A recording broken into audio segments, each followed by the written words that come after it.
Ganesh. Namaste.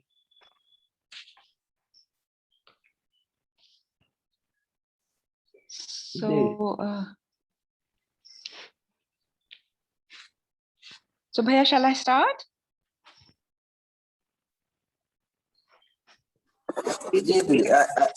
I will introduce Vickie Didi is from Delhi, and he is in the holistic health for a quite long time, and she is working with this content also from a long time.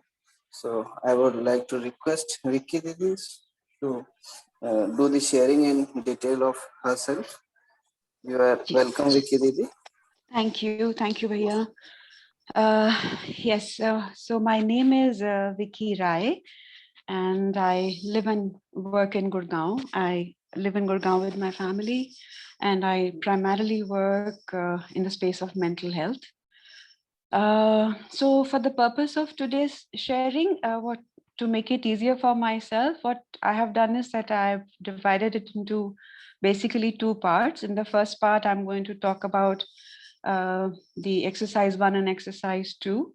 And in the second part, I'm going to briefly talk about the impact or the influence of UHV on my work, which is in mental health.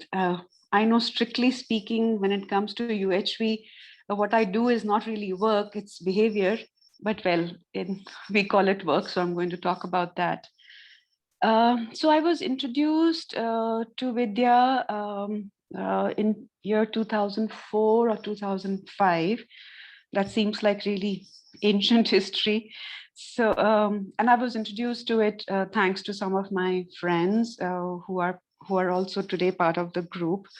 And not only was I introduced to it by these friends, but I think over the years, since 2004, 2005, it's been nearly 15, 18 years, I've also stayed in touch with it thanks to some of them. I mean, I think it's the energy of the group which has really worked well, where if they got out of touch, I got them back. And if I got out of touch, they got me back. And discussions amongst ourselves is what has really kept us going. You know, my friends like Renu, Amita, Meeta, Uma, Anuradha, Pavanji, Rita. So we've all together, we almost all got introduced to Vidya together, and we've kind of stayed with it for all these years. So, and I would say that these last 15, 18 years of my life have been perhaps it's been the most important investment that I have made in my life. So when I was first introduced to it, my initial response to it was that, this is easy. This is understandable. I know it, you know, because I think one of the things I've understood from UHV is that how important sahi mulyankan or correct evaluation is.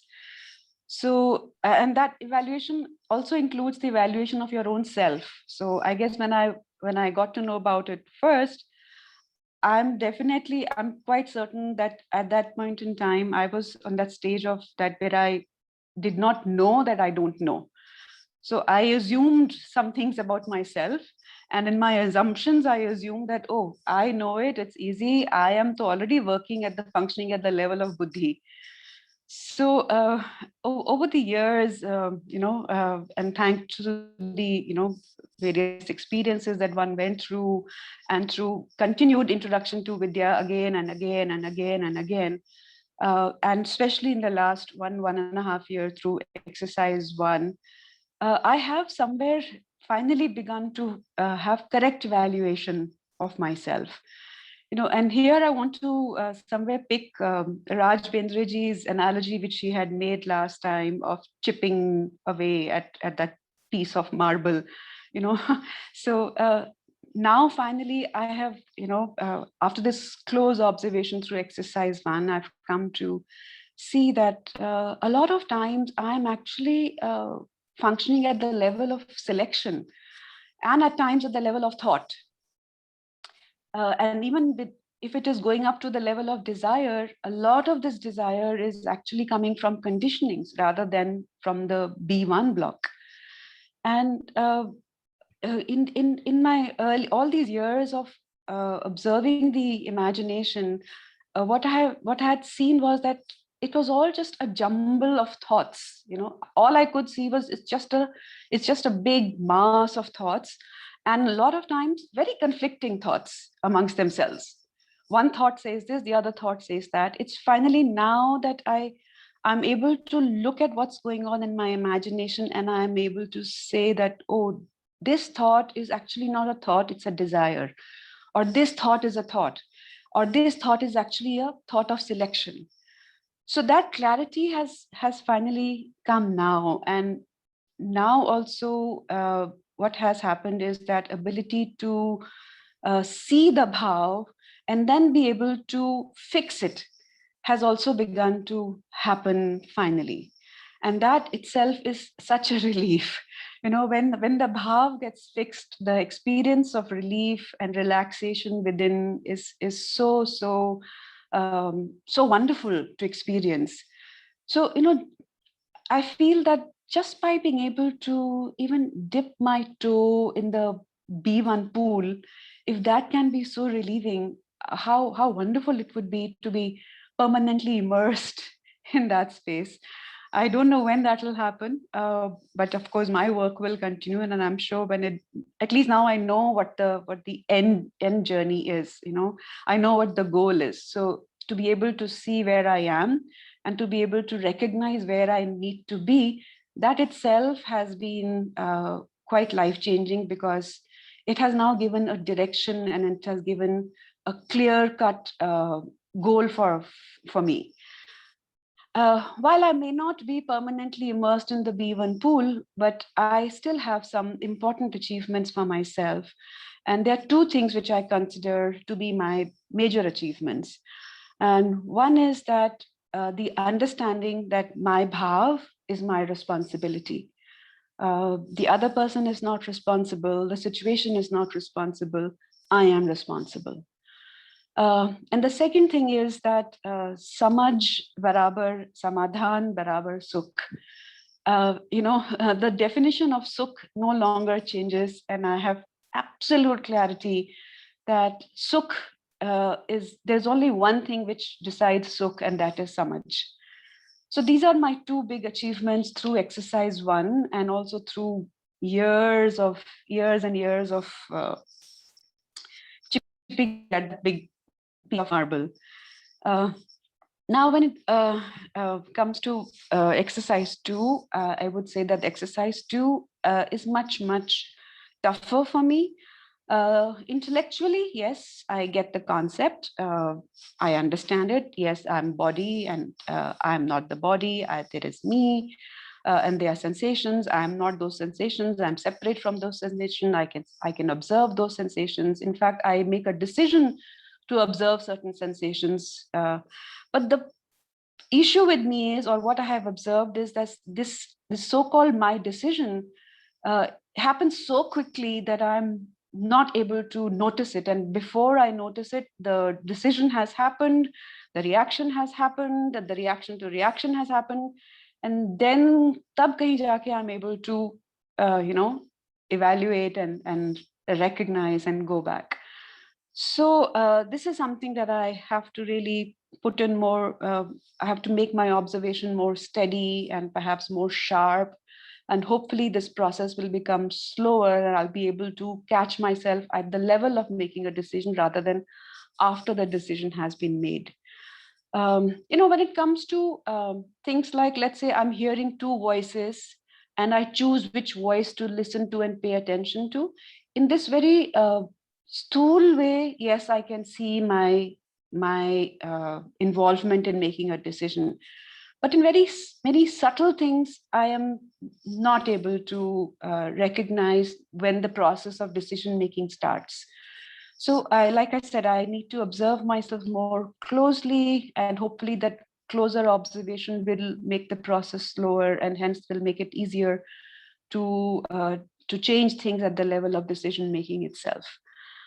We've been talking about stimulus which comes from outside and received by the body, and the changes in the outside environment which the body picks up, like heat or cold or whatever, or even the sensations which are created by the body itself. I also see the correlation between what's going on in my imagination and the corresponding sensations which appear in my body. Like, for instance, if I have created a thought of worry or anxiety or fear in my imagination, it immediately has a corresponding impact on my body. It has a sensation in the body, which is like the tightening of the chest, or the churning in the stomach, or the breath going faster, and all those things. Now, a lot of times it so happens is that the sensations in the body actually make me aware of what must be going on in my imagination. That's how close these two entities are for me, the body and the self. So because of this, almost like a enmeshment of these two entities, for me, I know this is something which is going to take time for me to be able to actually separate them. So when I talk about these corresponding sensations between imagination and in the body, that also brings me to the work that I do, which is in the space of mental health. I have been working in mental health for over 20 years now. And in all these years, one thing I've understood is that, of course, firstly, that mental health is all about working with the self and nothing else. And second thing I've understood is that, while we may give all the illnesses various names, we may call it anxiety, we call it depression, we call it bipolar, we call it personality disorder, we call it schizophrenia. There are all kinds of names which are given. But one thing that I have felt or understood is that actually there is only one illness, and that illness is fear. It's the fear, it's the extent of fear which causes and gives names. The more the fear, the more acute the mental illness. The higher you go on, the higher the spectrum, the higher you go on the spectrum of so-called minor mental illness to acute mental illness. From paranoia to psychosis and things like that. And I also feel that in some ways, as a society, we seem to have normalized fear, whether it's the fear through our institutions, whether it is the fear through our law enforcing agencies, or whether it's the fear even through our families and homes. Our whole system's based on reward and punishment. It's almost like fear, we consider fear to be a normal part of our lives. And the other day, I was listening to Ganeshji, and he said something like that fear is actually living in animal consciousness. And that resonated so much with me. And I said, yes, that's exactly what I have observed in these years and years of talking to people, listening to people, and of course, observing my own self and working with myself. That yes, fear is nothing but living with animal consciousness. And like I said earlier, it's only now with closer observation of myself that I've realized that a lot of times I am living at the level of selection, which is nothing but being dependent on some jar or chaitanya vastu outside. And this dependence of something outside of me, of course, any dependence on jar or chaitanya cannot be continuous. And and recognition of that lack of continuity is what gives rise to insecurity in me, in you, in the people that I work with in my practice. And this insecurity then, of course, gives rise to all sorts of painful feelings like anger or blame or the need to control. And whether this anger or blame is directed towards myself or whether it is directed towards the other person, the violence is the same. It's the same violence which is working. So yes, so this is the clarity that I had got from working with people, and the clarity that I've like I said, Vidya has been, UHV has been a huge influencing factor, not only on my life, but also on my work. And one thing that I have absolute clarity about is that the only answer to all mental health issues is Sahi Samaj. There is no other answer. Yes, we might need medication at times when things become very difficult, but eventually the answer is Sahi Samaj.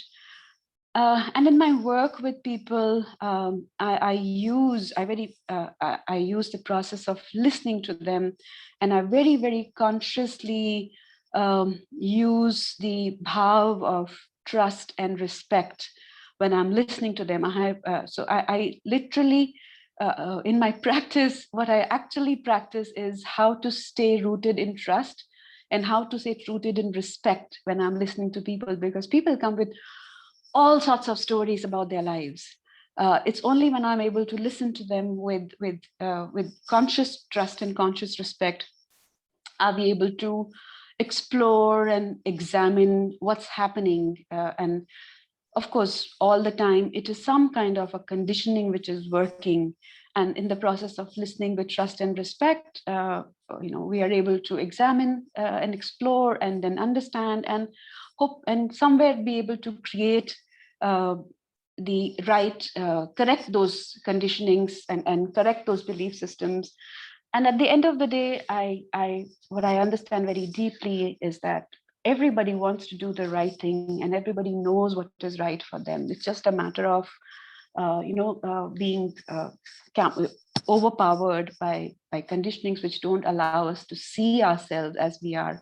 The natural acceptance, as we talk about in Vidya, or agency as it is referred to in the field of mental health, using personal agency. So yeah, so I would say that my work with people is deeply influenced by my learnings and understandings that I have built over the past 15 years through UHV. And while I work in mental health, and this is how we use Vidya over there. But one thing I also understood, and I know Ganeshji has been instrumental in saying this again and again and again, that eventually the long answer, the long-term answer is Shiksha Sanskar. And a few of us, in fact, a few of my friends who I named in the beginning, Renu, Meeta, Amita, Uma, Anuradha, Pavanji, we are all back together thanks to Ganeshji and doing some work to create the curriculum and Shiksha Sanskar, and that itself has been a lot of learning for all of us, and definitely a lot for me. And I also want to here briefly just talk about the other organization that I am instrumental in which is called Sambandh Health Foundation. Sambandh Health Foundation also works in the place of mental health. The mandate of the organization is to work with people who live with serious mental illnesses like schizophrenia and bipolar disorder. And my friend Rita and her husband Sanjay, some of us got together and we started this work. My friend Rita, of course, is much more involved with the functioning of this organization on day-to-day basis. I, of course, provide the counseling support to the family members and the self-help group meetings sometimes. And I must say, that the framework of this organization, which has been written primarily by Ritaji, and I have written a little bit of that framework. The entire framework has been derived totally from UHV, from Vidya. And all the people who, staff members who work with Sambandh, all of them have been introduced to Vidya. Rita and I, Rita more frequently, I less frequently, of course, we introduce the concepts of Vidya to people, whether to family members or to the staff who works with us. And we hold short, 2-hour discussions or half-day workshop on Vidya.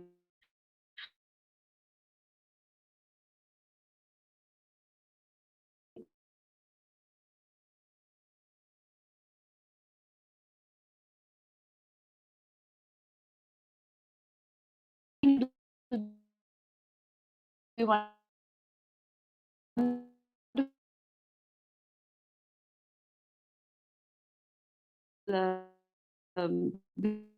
Ganesh, and this is my request to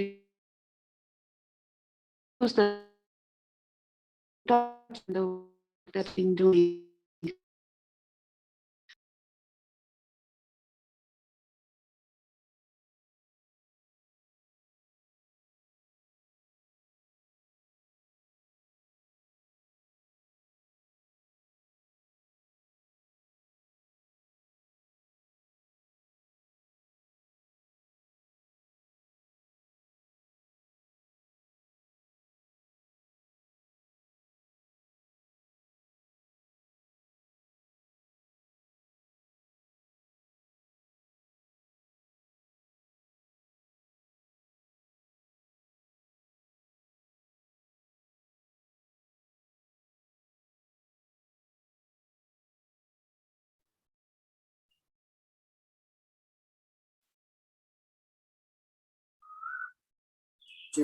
I think we have lost connection of Vickie Didi. Hello. Sir, we have lost connection of Vickie Didi, I guess. So you can write it on the chat because nobody, I mean, at least here, I'm also not able to listen.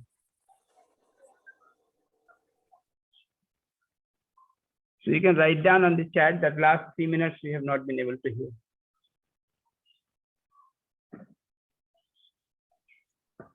Jeez.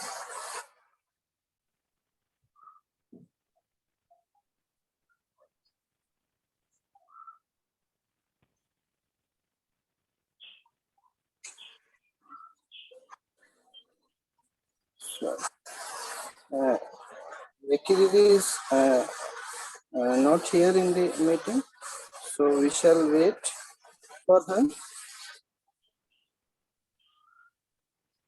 Or we shall proceed with Renu Bhatia ji is there. जी, नमस्ते रेणु जी. Namaste. Normally in Gurgaon, the electricity goes off very frequently. So just for a couple of minutes, I think she Okay. I think I have, am I back? Yes. Yes. Yes. I don't know till where was I audible. Last 2 minutes. Okay, so I think I was pretty much at the closing. I think I had spoken about Sambandh and I was just about ending. So I think I basically just wanted to end with the expression of gratitude, which I think is important. And here, of course, I happen to.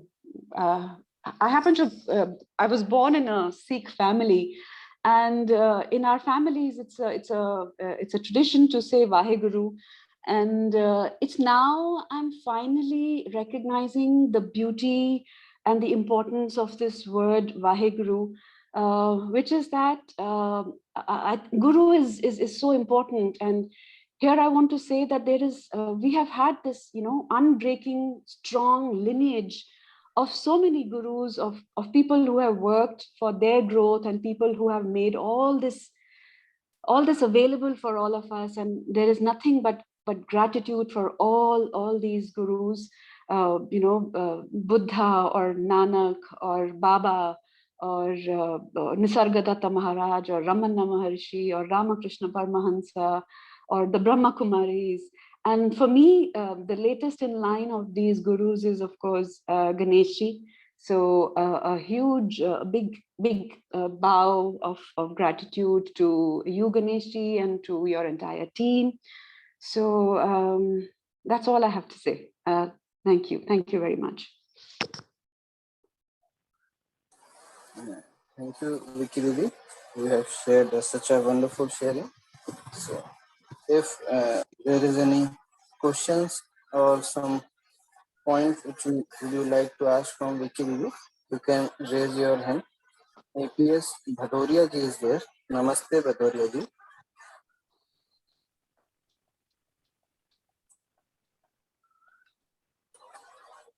Your mic is muted, Bhadoria ji.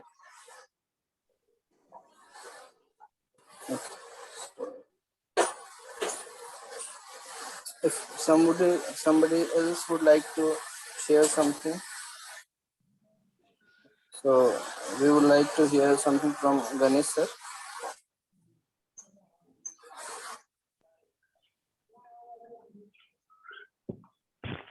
Yes.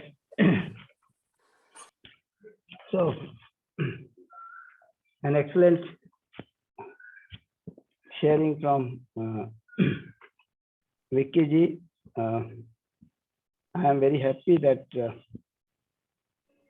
so much has been going on inside her, and a very conclusive kind of thing is emerging.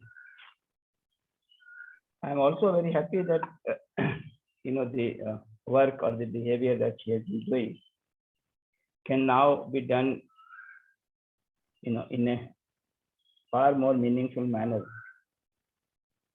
than what it was being done.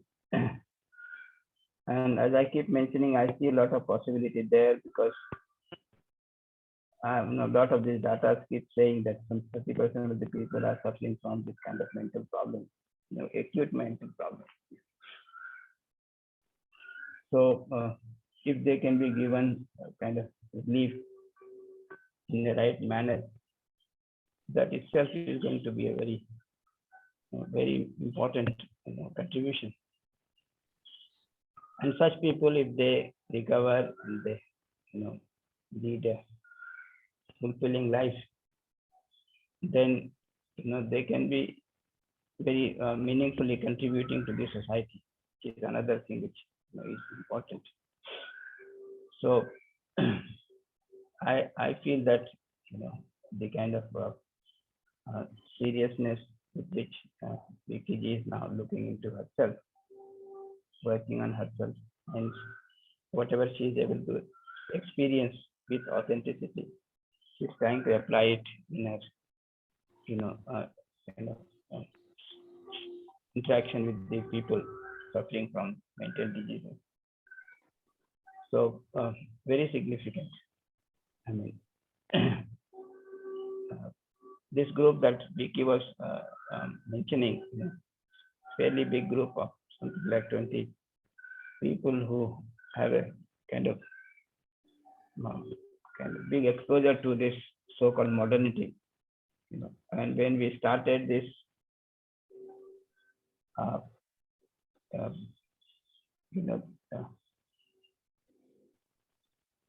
you look at from the tradition point of view, it seems fairly difficult that such people are going to respond to this kind of thing, which is something quite serious. But then it started, and it has been going on for last almost 18 years. But good thing is that it's working. It's working for almost all of us. So these 20 people, I said, slowly it has worked. For some, it has taken 10 years. For some, it has taken 5 years. But it is working. And now each one of us is getting into that seriousness where Vickie is mentioning. So very, very hopeful, very promising. I can see that this will work with everyone. Whatever we do preconditioning, whatever we become the lifestyle and all that, it will work.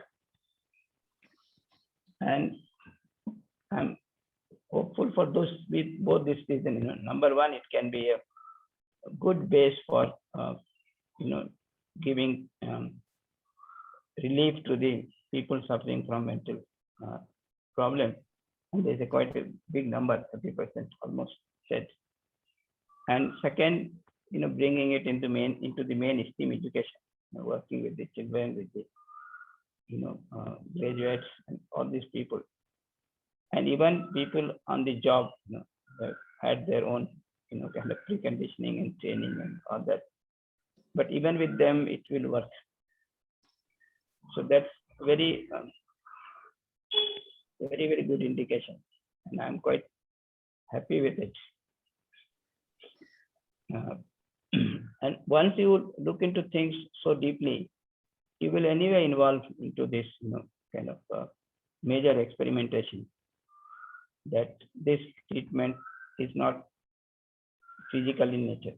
It is something psychological, and later on we can also see that it is not only psychological, but it is spiritual. It is spiritual in this sense, what we talk in terms of B1. The block B1 has to be made active. Right? Only then the B2 will be under the guidance of B1, and it will be in a state of harmony within, and therefore state of happiness within. So call it spiritual or call it anything else, call it existential. That has to be active. That has to be active. So very good. I mean, I'm quite happy with the feedback from Vickie. Right. One thing just I wanted to add, she mentioned that the root cause of all this problem is the fear. This is a very good formulation, but we have to go one step ahead, because when you say fear as the root cause, then we will try looking for the solution in terms of getting rid of the fear.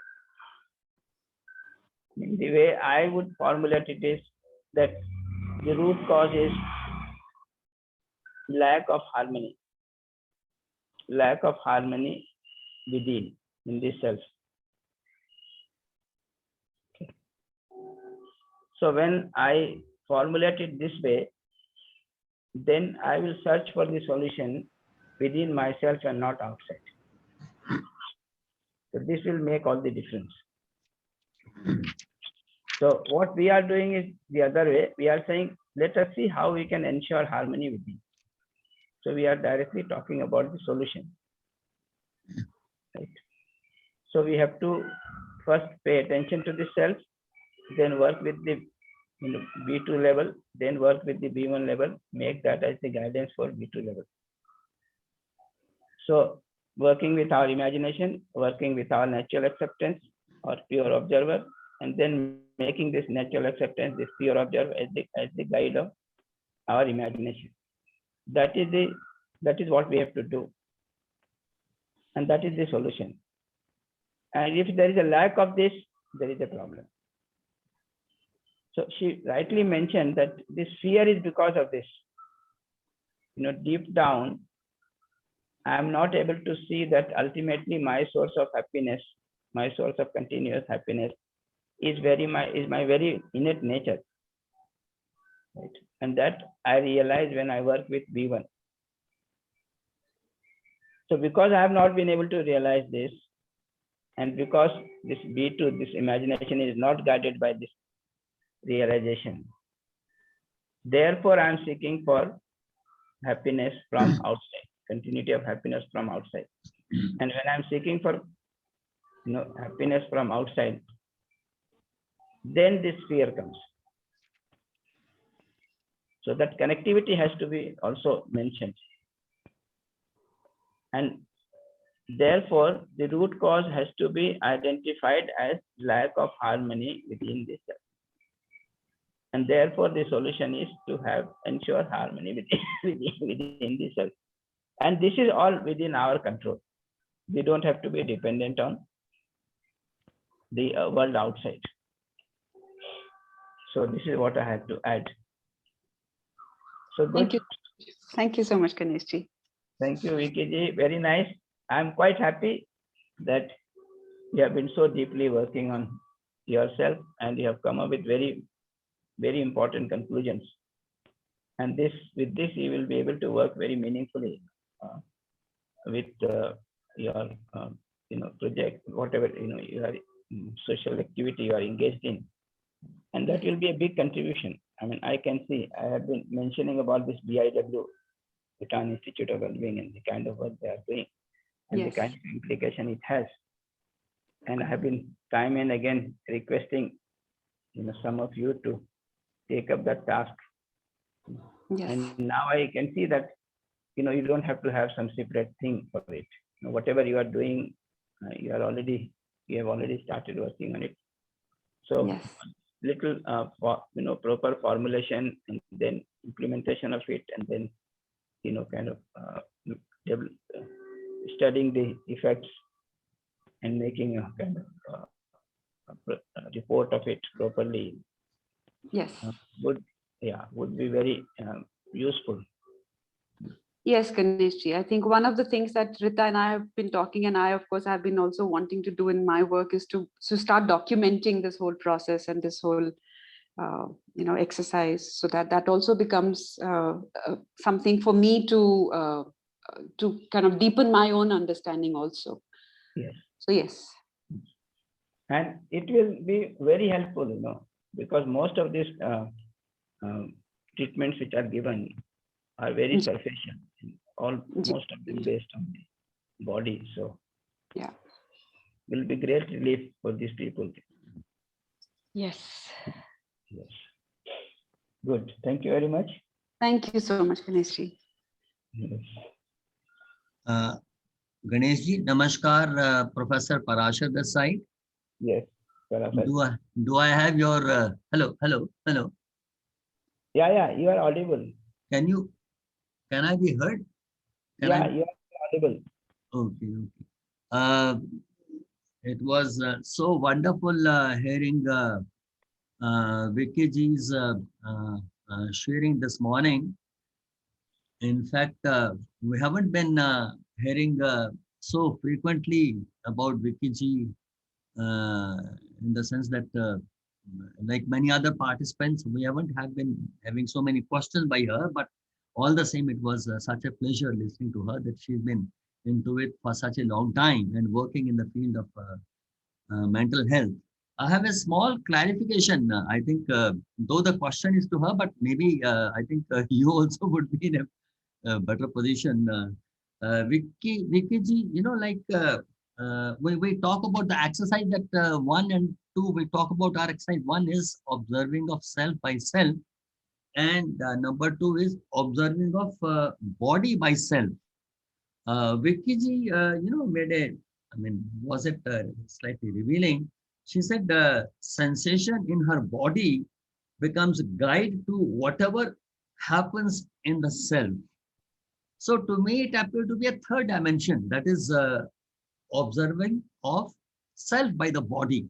Do I understand it correctly? That is it the third dimension of observation of observing self by the body, rather than other way around that we have been talking about so far as exercise 1 and exercise 2.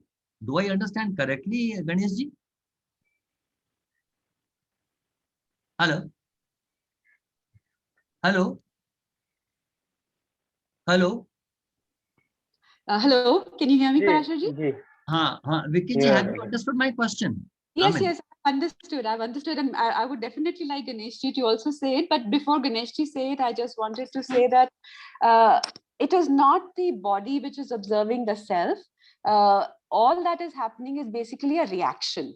And the body is showing that reaction. Body is reacting to what is happening in the self. Body is not reacting. What is happening in the self is a reaction, and that reaction is being amplified by the body through sensations. That's my understanding of it. Ganeshji can, of course, clarify it further. Have I made myself clear? Yes.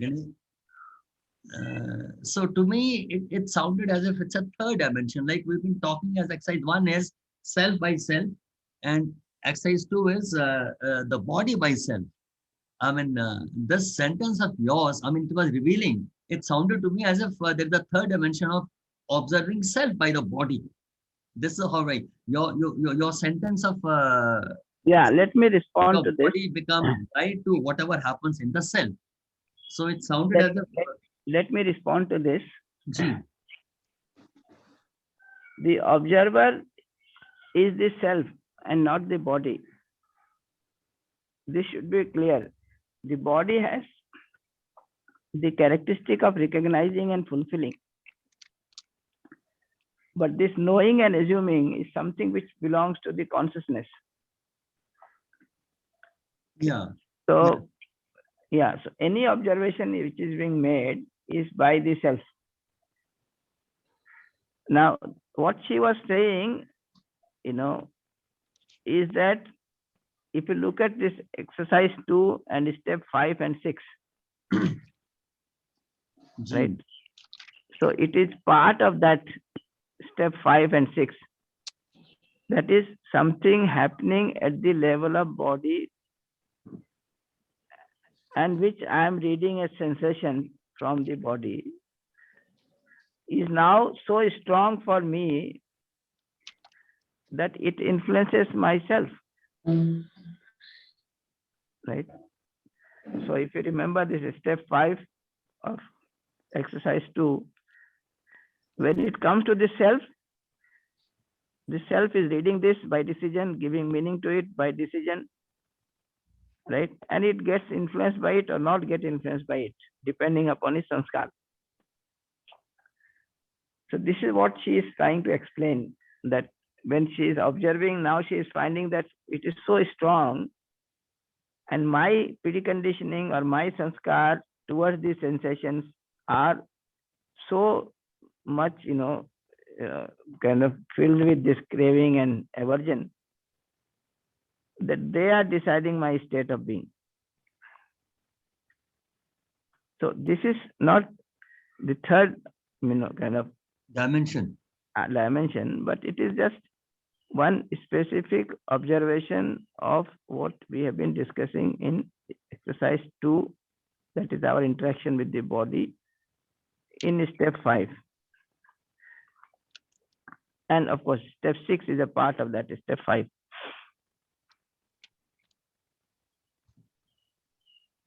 Ji. Yes. Is that clear, Vickie ji? I mean, my observation is okay? Yes, Ganeshji, that's it. I think you have put it much more clearly. But yes, one thing I know for sure is that the observer is only one, and that is the self. What I was referring to was my difficulty in being, while I intellectually can separate the two, but as of now, the whole process of decision making is so quick that whatever happens in the self is sometimes immediately shown as a reaction and a projection in the body, and its impact is felt in the body. And a lot of times what happens is that because it's so difficult to catch your imagination, because that also is so quick, that a reaction has happened in the body in terms of a sensation, and then I am able to catch what was happening in my imagination. So it may appear what Parasha ji is saying, but I am very clear in my mind, and thank you so much for giving even more clarity, that observation and is happening in the self, imagination is happening in the self. My poor body is at times only bearing the brunt of my aversions and rag and dvesh, as you talk about. So my body only ends up just having to put up with me and shows all those reactions in it. True. So, yes. True.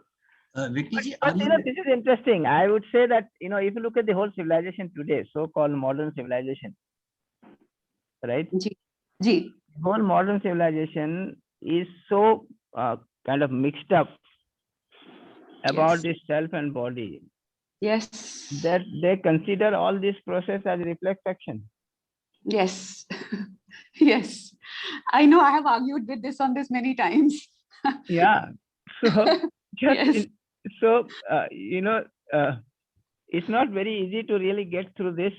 It takes time, because those conditionings are so deep. That's how we are educated. All our science and engineering and technology and social sciences even.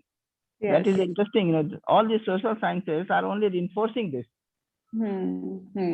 This misconception that self and body is the one thing, and what we see as consciousness is just the structural, outcome or outcome of a more complex structure. This is what is being said as a philosophy. Yeah. So very unfortunate, but this is what is being taught in the schools, in the colleges, in the research, everywhere. Yes. In all our concept of developments. Yeah. So it has to be really looked into with a lot of care and seriousness. Yes, and I must confess, Ganeshji, that uh, as of now I'm getting it intellectually and as a information. It is available with me, but a lot of times, to me, as of now, it sounds almost miraculous if I'm able to separate uh, the imagination and not allow it to affect the body. Yes. So And vice versa. and vice versa. Yes. How is that process going to be watched with such steadiness and with such closeness, and only then perhaps a space will be created, while space is already there. I'm not I want to correct my language. The space is already there. It just has to become visible to me. I Yes. have to be able to see it, for me to be able to separate the two and see the not separate the two, but see the separation of the two. And yeah, sometimes not make my poor body suffer. I can't tell you how much I make my poor body suffer, thanks to all those notions going on, the conditionings which are going on in the mind, the fears and the insecurities, and how they show up in the body. And 90% of the people that I work with are also living with the anxiety and panic attacks, which are essentially experienced in the body. And if those symptoms, which is why the medication is sometimes given to reduce that whole palpitations which are going on, and sweating is going on, and it can be a very, very scary experience. So yeah, I hope through this observation I'm able to do it for myself, and I hope through my observation and my experience I'm also able to help people who I work with. Yeah, true. And this is why I mentioned, on my observation to your feedback, Yeah. that if this can work for this group of 20 people, Yeah. then it can work for the whole modern civilization. Yes. Because you people were the representative of this modern civilization, and so much into it. So But very interesting. I want to, मुझे एक शिकायत करनी है आपसे यहाँ पे, that करिए, हाँ. my shikayat, and I'm sure I'm voicing the rest of the group of the people who are my close friends. And my shikayat is that I think you undervalued this group of people who come from modern civilization. No. What I understand is that these Indians, this modernity is just skin deep with them. But they have this, and it is very superficial, of course, but somehow they get influenced. So it takes time to scratch that, part of the screen which is influenced by this modernity. So that's my evaluation. So I'm not under evaluating. I was only thinking that even though it's a very skin deep thing, but it is very hard to scratch. Yes. But now I realize that it is not very hard to scratch even. Yes. So Indians have this, all this philosophy at their blood, right from the early childhood. Yeah. So what Pavanji keeps mentioning, that kheti hoti hai, karte nahi hai. This agriculture, this crop, good crop has happened. Not that I have done the good crop. Now, even this language is so, different. Yeah. That I appreciate that the whole nature, which is out of which things are happening. So I have planted some tree, that is fine. But then the tree is growing because of the soil, because of the water, because of the climate, and so many things, sun and all that, moon. So that is there. When I say that, good crop has happened or has taken place, I'm saying that I'm not the only agent.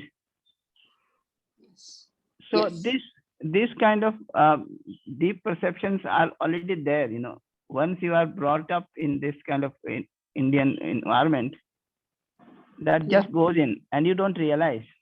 Yeah. But then this surfacial, input comes through education and through society and through advertisement and newspapers and all.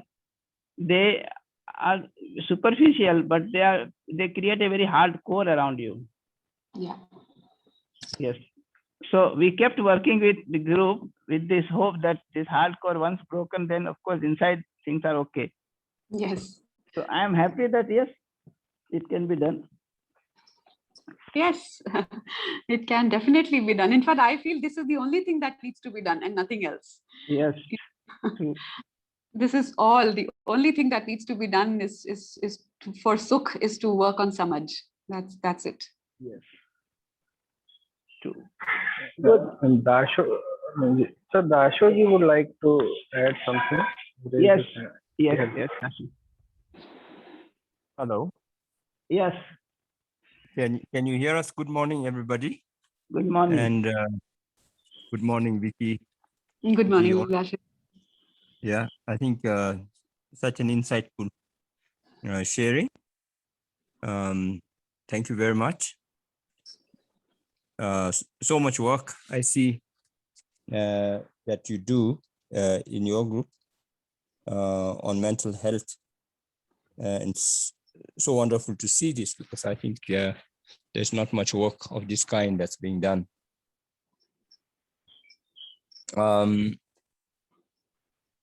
I actually wanted to, when I raised my hand, I really wanted to ask you about the fear. And I suppose with fear, hope goes with it. Then I think Ganeshji responded to this to sort of draw our attention that we have to go one step deeper into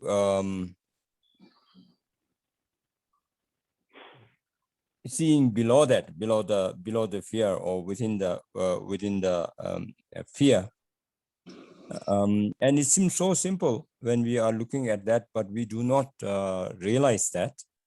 And that is what I wanted to draw your attention to. But you know, these issues are so slippery. One moment you think that you understand what you are saying, and then it slips. But I just wanted, now that I'm given this time, I just wondered whether both of you, Vickie as well as Ganeshji,